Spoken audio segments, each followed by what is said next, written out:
আচ্ছা, এটা কিন্তু একটা স্কুল ছিল, বিশাল একটা বটগাছ, বিএসএফ ক্যাম্প।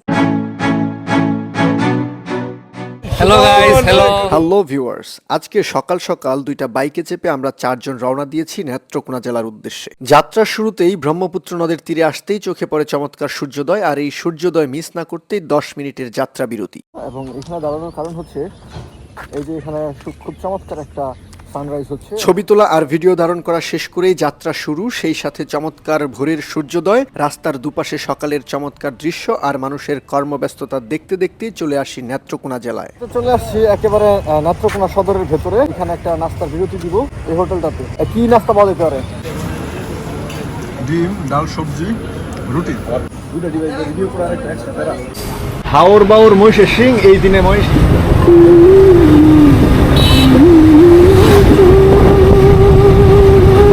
নেত্রকোনা সদর জেলায় সকালবেলা নাস্তা শেষ করে ঠান্ডা পরিবেশে গান শুনতে শুনতে এবার যাত্রা শুরু করেছি কলমাকান্দার উদ্দেশ্যে। দুই পাশে ভোরের চমৎকার গ্রামীণ দৃশ্য, মানুষের কর্মব্যস্ততা আর চকচকে রোদ, সবকিছু মিলিয়ে দুর্দান্ত একটা আবহাওয়া ছিল।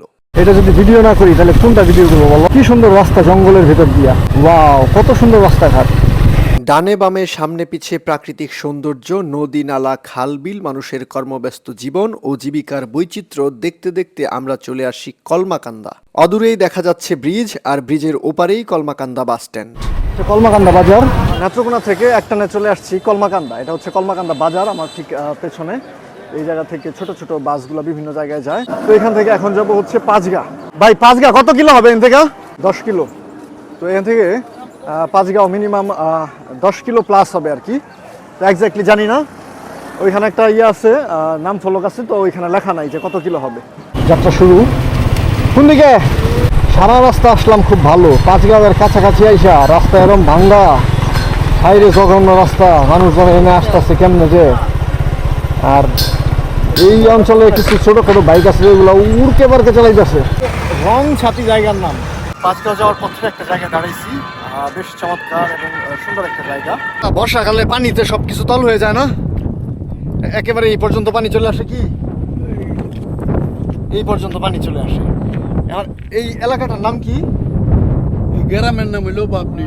বাবনি, ভাবলি, বাবনি, বাবনি, বাবনি। এটা হচ্ছে পাঁচগাঁও যাওয়ার পথে। পাঁচগাঁও যাওয়ার পথে একটা জায়গা দাঁড়াইছি, দেখেন একেবারে বিস্তীর্ণ ধানের ক্ষেত, একেবারে কুল কিনারা দেখা যাইতেছে এরকম বড়। তো আমরা যাইতেছিলাম পাঁচগাঁ, তো যাওয়ার পথে মাঝখানে এরকম একটা জায়গা পড়লো, যে জায়গাতে দাঁড়াইছি ছবি তোলার জন্য। চমৎকার বাতাসে ভালো লাগছে, আর ওইদিকে বন্ধু গান বাজাইতেছে, খুব চমৎকার একটা রোমান্টিক গান বাজতেছে ব্যাকগ্রাউন্ডে, আর ফটোশুট চলতেছে। অনেক পথ পেরিয়ে আর সামান্য একটু পথ বাকি আছে কাঙ্ক্ষিত জায়গায় পৌঁছাবার। নানান মানুষকে জিজ্ঞেস করে সেদিকেই এগিয়ে চলছি। পথে অনেক অনেক ট্যুরিস্টদের সাথে দেখা, যারা আমাদের মতোই হন্যে হয়ে খুঁজছে সেই কাঙ্ক্ষিত জায়গা। ও, সে একটা রাস্তা পাইছি, একের রাস্তা, একের রাস্তা।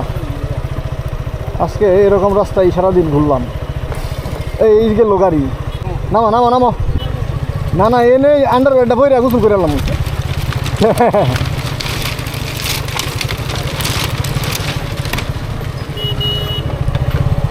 খুবই এক্সট্রিম রাস্তাঘাট, খুবই এক্সট্রিম রাস্তাঘাট। এক্সট্রিম মানে চূড়ান্ত লেভেলের এক্সট্রিম। মনে হইতেছে যে অফ রোডে ট্রেকিং করতে আইছি। কত কত? 20 টাকা? এত কে? তো চিন্তা করতেছি এখানে গোসল টোসল করা যায় নাকি এই নদীতে? এই নদীতে গোসল করবার চাইতেছ? পানি তো বেশি একটা ভালো লাগতেছে না, নোংরা কাদা পানি। তাহলে আরো অন্য জায়গায় জায়গা টিউবওয়েল কিছু যদি পাই ওখানে গোসল করবো। নদী ঠিক আছে গোসল করার লাগে, কিন্তু এই জায়গাতে কোন জায়গা যদি করবার চাও এই সামনে অফ সাইডে যাওয়া লাগবে, অফ সাইডে। ফাইনালি চলে আসছে একেবারে পাহাড়ের কাছে। তো ওই দিকটাতে ঢুকবো, ওই পাহাড়ের একদম নিচে যাব। ওইখানে বাঙালিদের কিছু ঘরবাড়ি আছে, যতটুকু কাছে যাওয়া যায় ওই পর্যন্ত যাবো আর কি। তো চিন্তা করতেছি বাইক কি এই দোকানটার সামনে রেখে যাবো কিনা, চাটা খায় এখান থেকে যাই আর কি। তো সবাই এখানে বসছি, 10 মিনিটের ব্রেক, 10 মিনিট পরে আর কি ওইদিকে মুভ করবো। ঝর্ণাটা যে ভাই কোন দিকে বলতে পারতেছি না, আমরাও খুঁজতেছি, বুঝছেন। এত চমৎকার দৃশ্য, ঠিক আছে, আমরা যে জায়গায় থাকি এটা কি কল্পনা করা যায় বলো? এরকম জায়গায় একটা প্রাইমারি স্কুল দেখছিলাম, বুঝছো, এক বড় ভাইয়ের একটা ভিডিও ভাইরাল হয়েছিল কয়েকদিন আগে। হ্যাঁ, পাহাড়ের কোনো একটা অন্য কোনো একটা জায়গায় এই যে পাহাড়ের উপরে একটা প্রাইমারি স্কুল। এই প্রাইমারি স্কুলে বন্ধু যারা পড়ে, বুঝছো, ওদের যে মনে করো শৈশব কল্পনার বাইরে। চমৎকার নির্মল বাতাস হইতেছে, এই যে বাঁশঝাড়ে বাতাসের ঝনঝন ঝনঝন শব্দ, শন শন শব্দ করতেছে। এই যে গাছের নিচে সব টুরিস্টরা এই জায়গায় বিশ্রাম করতেছে, জামা কাপড় খুলে এক একজন হাওয়া খাইতেছে। আর গাছটাও কিন্তু সেই বিশাল একটা বট গাছ। আর এই যে পাথুরে পাহাড়, কাছাকাছি যাই আসো, গাছটা কিন্তু সেই কি গাছ এটা বন্ধু? ওরে বাবা, হ্যাঁ, বিশাল বট গাছ, বিশাল বিশাল বড়, যেমন পাহাড় তেমন বড় বট গাছ। বাইক রেখে আসছি প্রায় আরো 1 কিলো দূরে, ওই দিকে রাস্তা আছে, ওইখানে বাইক রেখে আসছি। এই যে একেবারে পাহাড়ের নিচে চলে আসছি, যে পাহাড় খুব কাছেই, পাহাড়ের নিচে দেখি যত দূর যাওয়া যায়। তবে সামনে বিএসএফ ক্যাম্প, মনে হয় ওই পর্যন্ত যাওয়া যাবে না, এই দিকগুলোতে উঠা যাইতে পারে। পাহাড়ের পাদদেশ দিয়ে হাঁটতে হাঁটতে আমরা অনেকটা ভিতরে চলে আসছি। মানুষ আছে আরও ভিতরে, কিন্তু টুরিস্ট হিসেবে এই জায়গায় আসাটা হয়তো বা খুব বেশি নিরাপদ না। তো ওই যে এখান থেকে কিন্তু দেখা যাইতেছে ওই যে বিএসএফ ক্যাম্প বা বিএসএফ ফাঁড়ি, যেটাই বলে এক্স্যাক্টলি আমি জানি না।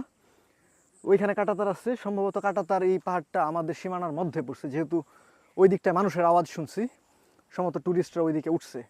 তো পসিবল হলে আমরা ওইখানটাতে যাবো, গিয়ে 2 একটা ছবি টবি তুলবো। ছবি যদি এখানে এখনো তোলা হয় নাই, আমরা ঘুরতেই আসি, আমরা ঘুরতে আসি, কি বলবো, এত এক্সাইটমেন্ট, এগুলো ভাষায় প্রকাশ করার মতো না, এত চমৎকার।